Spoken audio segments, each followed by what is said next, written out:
As with any election, candidates, the media, and the public have relied on polls to know which races are close during the midterm. They are a crucial component, and pollsters know they face added scrutiny after the 2016 presidential election, when so many predicted a loss for then-candidate Donald Trump. We learned how the experience changed their approach from Mike Noble and George Kaloff with the polling group's OH Predictive Insights and Data Orbital in Phoenix. Our discussion began with who gets polled in the first place. In living rooms all across Arizona watching you two, they're going to say, I've never gotten a call, nor do I know someone who's gotten a call, so are they really polling legitimate voters out there? What's your response to that? I think it's interesting is that, so you have the sample, you randomize it, and typically everyone has the opportunity to get it, but of course you only need to get a small amount of people compared to the overall amount in order to get your number. And so you get that feedback a lot, but again, I just think that you ask the right questions, the right people with the right makeup, you're going to be able to basically predict it or get an accurate pulse on it. And it also helps, right? If you have a cell phone and if the number on the file is a cell phone versus a landline, we need cell phones in larger quantities nowadays, and we need landlines, and so that's going to increase your likelihood of getting polled. And if you're part of a demographic subgroup that is uncommon, for example, if you're in a year like this, if you're a female Republican under the age of 30, you're more likely to get called than a white Republican male above the age of 55. Fair to say pollsters like yourselves took a lot of heat after the presidential election.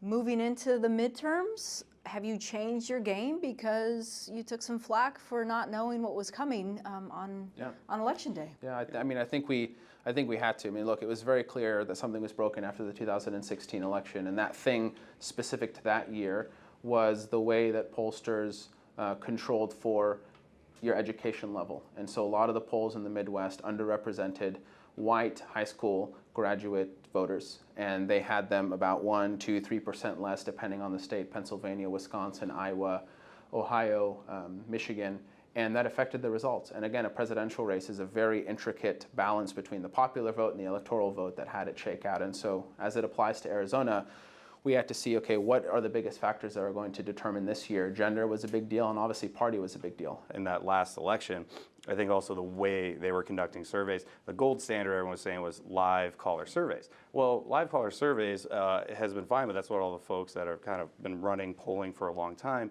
compared to, they all missed it compared to online, who basically nailed it, because I think it takes out some of that bias, because there was about 4% every poll that were undecided, and those folks actually, I believe, had their mind made up, but they just didn't want to tell another human being that they were voting for Donald Trump, and ultimately missed it. So I just think there's a lot of adapting going on because of the way and the technology and how we're using it, of how we go and get that sample and get an accurate on an answer. Because what someone tells you person to person compared to online is I think the online is more of the truer look at it, which you may like or not like. What kind of questions are you asking people? Point blank, do you like Donald Trump or not?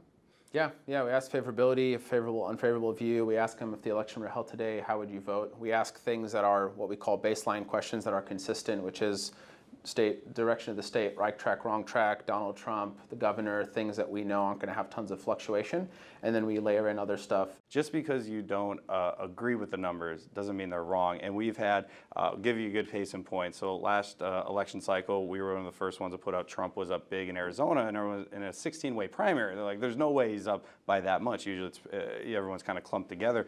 And of course, everyone came in, he won. We nailed that, and everyone, even Trump's campaign, sent a press release out, email with our press release, header, all that stuff. People, MAGA, all that stuff, the greatest thing. And then fast forward a year later, Trump's numbers not doing as well.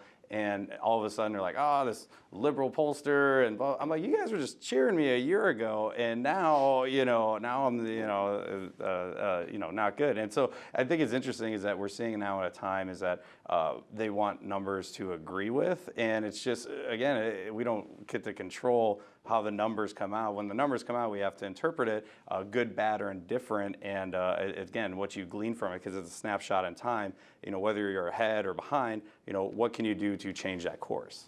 Are both of you feeling like you have to regain trust moving into this election?